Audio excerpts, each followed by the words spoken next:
या मेरे आसपास कोई है जो मुझसे बात करना चाहेगा?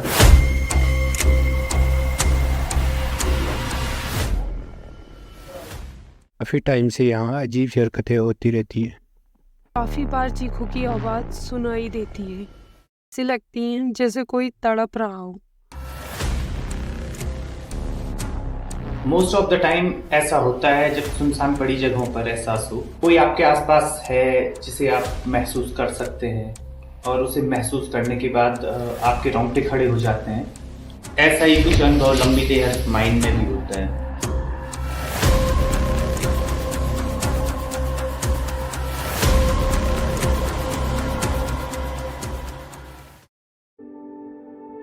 उत्तराखंड देवभूमि केदारखंड जैसे उपासनाओं से विख्यात एक हिमालयी राज्य है। यहाँ बर्फ से लिपटे पहाड़, कोहरे से ढकी वादियाँ, घास के मैदान, टेढ़े मेढ़े रास्ते व गहरी घाटियाँ पहले से ही घुमक्कड़ों की पहली पसंद बनी है। साल भर लगभग लाखों लोग देश विदेश से यहाँ घूमने आते रहे हैं।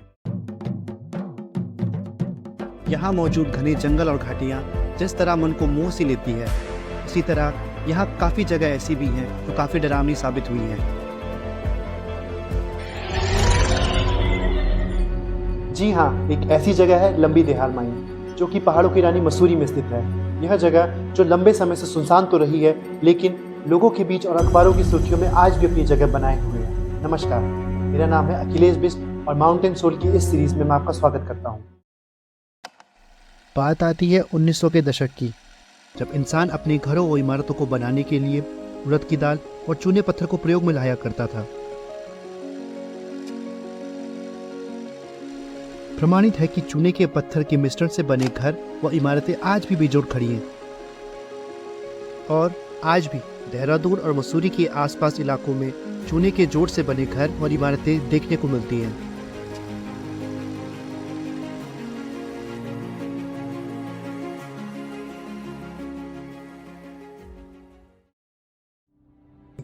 चूने की खपत और उठती मांगों को पूरा करने के लिए जगह जगह चूने की खदान को खोदा गया। मशीनीकरण की आधुनिकता न होने के कारण मजदूरों को ही प्रयोग में लाया जाता था। जगह जगह चूने की उपस्थिति परखी गई। कुछ खदानें सरकार की देखरेख में तो कुछ सरकार से छिपते छिपाते की जाने लगी।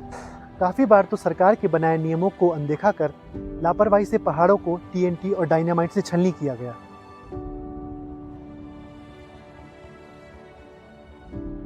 उत्तराखंड के मसूरी व देहरादून के कुछ ऊपरी पहाड़ भी चूने की उपलब्धता के कारण बच नहीं पाए। इन जगह पर भी खोदना शुरू किया गया। इनमें से ही एक खदान थी लंबी देहाल माइन। लंबी देहाल माइन, जिसे आज भी भारत की एक डरावनी जगह में से माना जाता है, यहाँ भी अंधाधुंध तरीके से खुदान किया गया। मसूरी की दाईं ओर लगभग 10 किलोमीटर पर यह पहाड़ सब्बल गैंती जैसे औजार और विस्फोटक पदार्थों की आवाज से दहलने लगा था।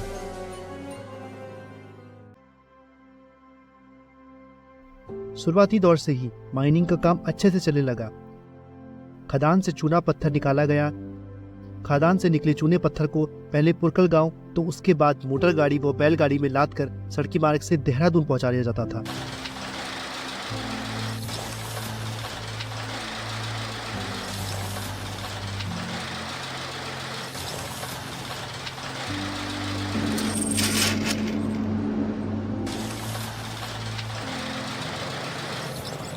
चूने की उत्तम क्वालिटी धीरे धीरे बाजार में इसकी मांग को बढ़ावा देने लगी, जिसको पूरा करने के लिए ठेकेदारों के मन में लालच की चिंगारी जागने लगी। यही लालच कब बड़ी संख्याओं में मजदूरों को निगलेगा, इसका एहसास स्वयं ठेकेदारों को भी नहीं था।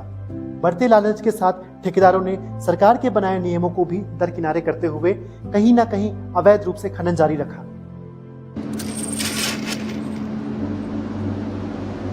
TNT के भयानक विस्फोट व डेट माइनिंग पद्धति लंबी देहाल व आसपास के पहाड़ों को खोखला करती जा रही थी।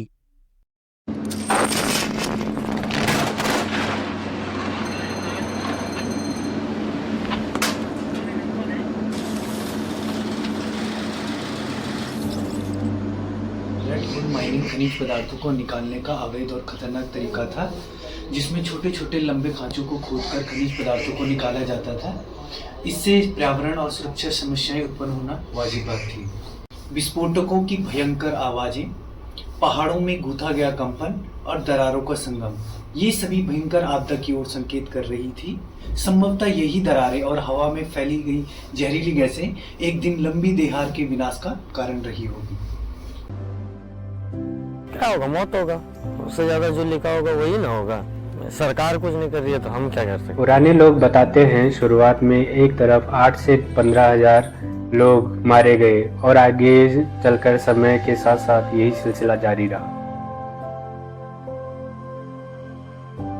धीरे धीरे लाइमस्टोन और टीएनटी के विस्फोट के रिएक्शन से हवा में एक हद तक जहरीले गैसों का मिश्रण होने लगा, जिसमें CO2, नाइट्रिक एसिड और सल्फ्यूरिक एसिड शामिल थे।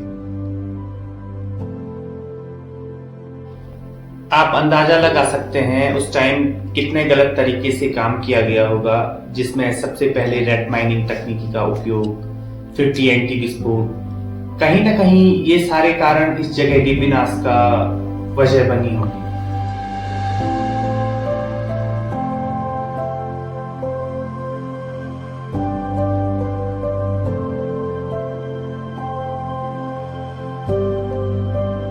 जब मौत का आंकड़ा 10,000 पार कर चुका था तो कुछ समय के लिए काम को रोका गया। पर कहते हैं ना, लालच बुरी बला। ठेकेदारों को रुका हुआ काम आंखों में चुभने लगा।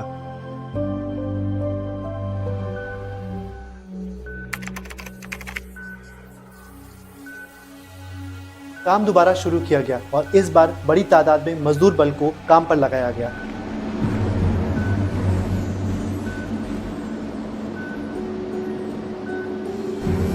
पर कहते हैं ना, प्रकृति के साथ की गई छेड़छाड़ प्रकृति को रास नहीं आती। केमिकल रिएक्शन से उठती विषैली गैस का हवा के साथ मिश्रण धीरे धीरे मजदूरों को अपनी आगोश में ले रहा था। मौत के बढ़ते आंकड़ों के साथ साथ मजदूर फेफड़े और सांस न ले पानी की बीमारियों से ग्रसित होने लगे। फेफड़ों का जम जाना और खून की उल्टी जैसी बीमारियां आमतौर पर होनी शुरू हो गई थी।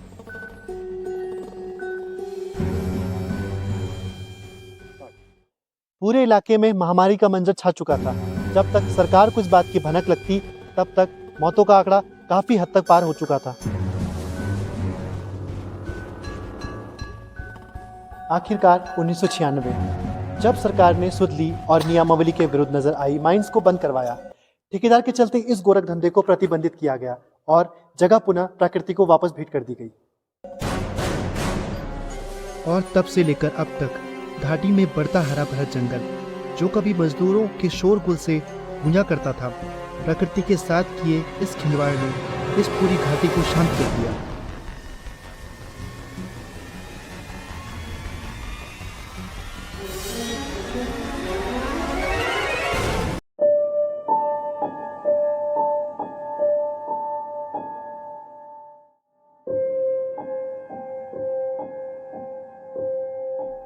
खंडर में तब्दील माइनिंग का कार्यालय भवन लोगों के लिए पिकनिक स्पॉट बन चुका है।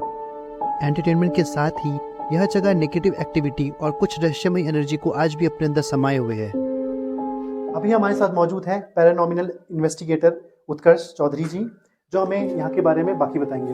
Hello sir. तो आप बताइए, आप उत्तराखंड में कितनी जगह घूम चुके हैं अभी जो पैरानॉमिनल उसमें आती हैं? मैं all over India 162 locations explore कर चुका हूँ, जिसमें से कुलधरा, लंबीधर माइंस, ये अभी जहाँ हम हैं ये इसमें से एक है, और जैसलमेर, कुलधरा, राजस्थान, गिरारू टेम्पल, अम्बाला होटल काफ़ी फेमस है, सवाई होटल मसूरी में। ऐसी कई सारी लोकेशंस मैंने ऑल ओवर एक्सप्लोर करी हैं। आप ऑल ओवर इंडिया में इतनी जगह घूम चुके हैं, यहाँ आके आपको स्पेशली कैसा लगता है? यहाँ एक्चुअली जो एंटिटीज़ हैं, यहाँ की स्पिरिट्स हैं, वो नहीं चाहती कि कोई बाहर का डायमेंशन से वो बातचीत करें, इसलिए ह्यूमन प्रेजेंस को मना करती हैं बिल्कुल ही। वो नहीं चाहती कोई भी इंसान यहाँ पर आए। बिकॉज यहाँ पे जो इंसिडेंट हुआ था लाइमस्टोन माइनिंग का, उस चक्कर में जो लोग थे, कईयों की डिज़ायर्स थी अपने घर वालों से मिलना, जो कि नहीं हो पाया था, वो एक्सीडेंटली मर गए थे। इसलिए कुछ एग्रेसिव सोल्स भी हैं यहाँ पर, जो कि आपको अटैक भी करेंगी रात में, और कई सारे शेप शिफ्टर्स भी मैंने यहाँ पर नोटिस करे हैं, जो कि जी न्यूज़ के साथ भी मैंने ऑल ओवर तक उनके साथ इन्वेस्टिगेट करी है ये केस काफ़ी टाइम पहले। अच्छा, तो आप ये बताइए कि आपके पास क्या इंस्ट्रूमेंट है जिससे आप ये पता करते हैं कि आपके पास आसपास रूम वगैरह जो भी है? बेसिकली हमारा ये इलेक्ट्रोमैग्नेटिक फ्रिक्वेंसी मीटर है। ये जो एंटिटीज़ होती हैं, इसके थ्रू हम कम्युनिकेट करते हैं उनसे। अगर प्रेजेंस होती है तो हम जैसे उनको बोलेंगे कि 3 लाइट्स, अगर आप मेरे आसपास कोई है या आपको मेरी हेल्प चाहिए, तो उस पर 3 लाइट्स चलाइए।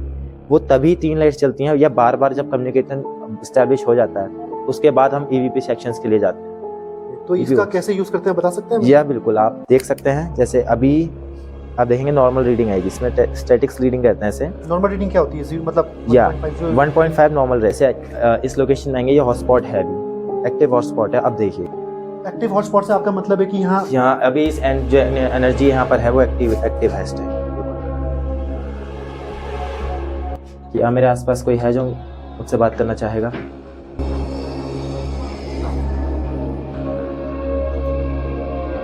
क्या आप चाहते हैं कि मैं आपकी मदद करूं?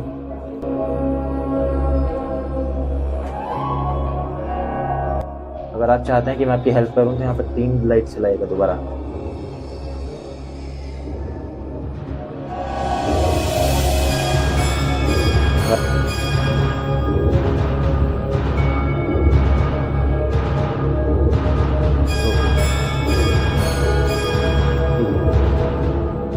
क्या आप यहीं रहते हैं? अगर आप यहीं रहते हैं तो 2 लाइट्स चलाएगा।